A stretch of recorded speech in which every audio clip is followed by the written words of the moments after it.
COVID has a really big impact on conservation. We work on the physical objects of the collection, and being forced to go home, our work is not intrinsically tied to a computer. It's intrinsically tied to the books themselves. It presented a lot of unique challenges, especially given how long things lasted, that needed to be overcome. So that way we could work from home as opposed to working in the library around other people. One of the main issues in terms of being able to actually work on materials is not only having the right equipment. For example, normally in the conservation lab, we have a fume hood for ducting out chemical vapors. We have a 1,200-pound board shear. It's a solid piece of cast iron that we use to cut a lot of paper down. Things like that aren't really easy to go and pick up and move with you like a laptop computer would be. Thankfully, I do happen to have a board shear in my garage. I have a lot of materials at home that I'm able to go and work with. Another issue with conservation from home is insurance. In the lab, we're able to work on items that sometimes are valued in the six-figure range. We have a lot of important, valuable books in the collection, not just monetarily, but documenting the history of Eastern North Carolina, and many of them are unique. If something were to happen,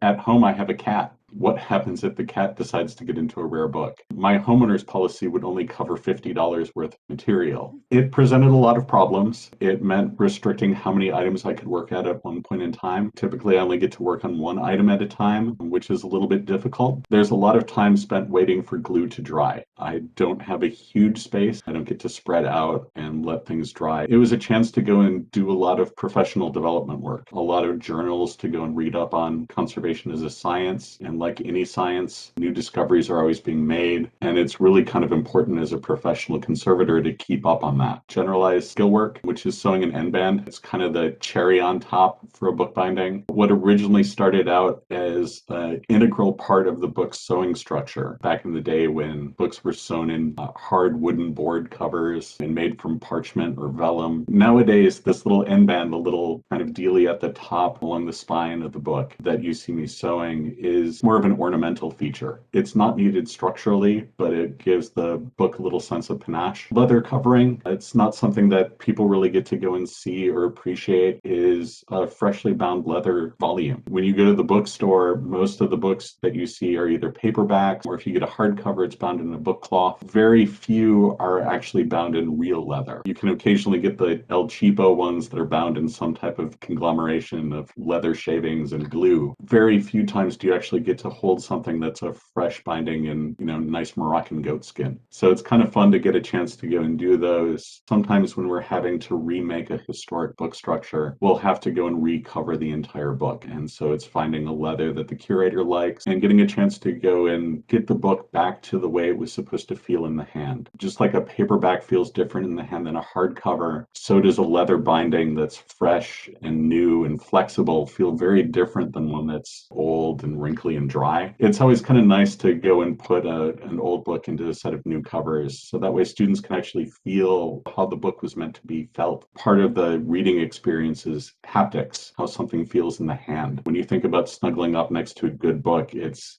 how it feels in your hand as you're reading it. And so that's kind of part of the job of conservation, is to preserve the item in its entirety, and part of that is the way it feels. One of the standard things that we do in conservation is rehouse items. A lot of books need a little bit of extra protection from life on the bookshelf. They actually get moved, they get shifted around, they get handled, they get pulled, they get dusted and cleaned. And we want to make sure that the books on the shelf are going to stay fairly healthy for the long term and kind of protect them against any of those environmental stresses. What you see me doing is making an enclosure for a book. And in this case, it's a book of Japanese woodblock prints. The provenance of the book is that it's supposed to be a Hiroshige print book. Hiroshige was a famous woodcut artist from Japan. With this book, I wanted to make sure that the housing that we make for it was in keeping with the style of it. Here we have a Japanese book. It opens from what we'd consider to be the back, because they don't read from left to right. They read top down and right to left. And so it's a different way of handling an object. And to go and pay homage to the culture that produced it, there's a very nice portfolio style enclosure that they use in Japan for their books that works really well for their items. Unlike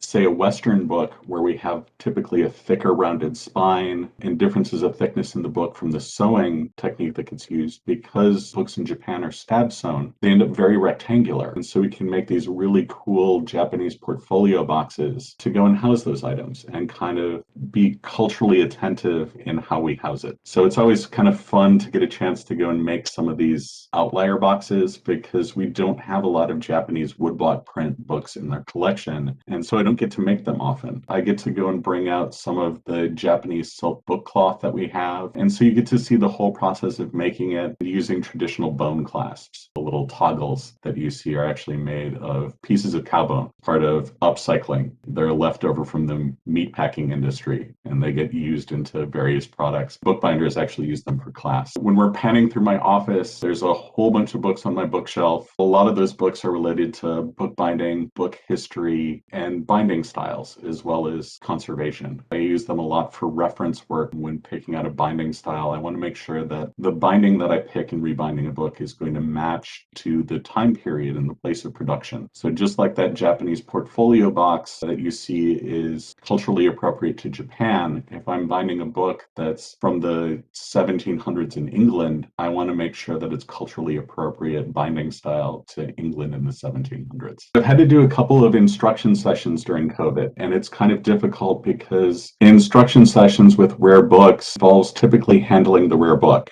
It's very different than a digital delivery, and you don't get the same aspect of paging through a rare book that's 500 years old when it's only shown on the screen. One of the cool things about libraries that differentiates us from a museum is that it's our job to go and put the item in the hands of the patron directly, ensuring access. Patron wants to see a 500-year-old rare book. It's my job to make sure that that rare book can end up in their hands. We needed to involve extra precautions, both for human health, but as well as the health of the books. Hand sanitizer. Normally, when you're touching items between people, a lot of times people would be using a lot of hand sanitizer. Unfortunately, the gelling agent in hand sanitizer is actually deleterious to paper. We had to come up with alternative solutions to allow people to either sanitize their hands or switch out with gloves, which is something that we don't actually condone using with rare books and paper typically. We had to come up with alternatives for handling items. One of the classes that came in was actually a hybrid class. Some of the students were physically in the classroom and other students were coming in through digital video services. So it was really kind of challenging to go and get that process to be seamless. And it was kind of nice that the library has one of its classrooms set up with a large number of computer screens along every single wall. Not only could the students that were virtual partake in the class, but everyone, regardless of which direction they were looking in, could see their fellow classmates and listen to their comments and still were able to engage with them even from a distance. It's been a challenge to socially distance people around books. I've also done a number of teaching projects where we went outside, did a class not with rare books, but in terms of the history of paper making. We were making some historic style handmade paper, finding new ways to go and deliver things when students either need to be fairly distant, when they have to handle multiple items, finding ways to kind of overcome those hurdles. So when we first started shut down from COVID, everything was super uncertain. I wasn't sure if I'd be able to re-enter the building, if the campus was going to be completely shuttered. It was also difficult trying to figure out handling protocols. We didn't know how contagious a book would be. When books get returned to the library, we don't know exactly where the patron has brought them. We wouldn't know the book's exposure to COVID. Trying to figure out what are appropriate precautions for books and what's going to be safe for books in terms of disinfection or just waiting patiently for it to become less infectious was a really big challenge and hurdle early on because we didn't have really good data on if a book could be contagious enough to pass on COVID to the next patron. Would it be appropriate to go and use UV radiation to disinfect everything? Or would that cause damage to the paper? And thankfully, we've found out that over time, letting the book sit in the book drop for a day is more than sufficient to let the COVID that might be on there just kind of die off. It tends to be very short life as an aerosol. But initially, it was kind of scary. Various libraries were going with 7 days of wait period. So some were going with 8 hours of wait period. It was all over the spectrum. And so being able to get better data on how to open the library and be safe with book handling wasn't something that I ever really had to think of. I never had to worry about biological contagion, how to handle a book safely. Many institutions, when COVID hit, because they were closing their physical buildings, they switched over to a lot of digital delivery modes. They were limiting who is coming into the building, who's handling the books, and who's digitizing things. That anything that was going through a digitization queue would get a priority. It would be something that would jump to the top of my pile of things to triage, because I knew that that might be the only way that a patron would be able to get access to the material was digitally. Many libraries saw a huge uptick in their digital delivery services when they shut their doors. Making sure that we're able to maintain those critical functions was really kind of key.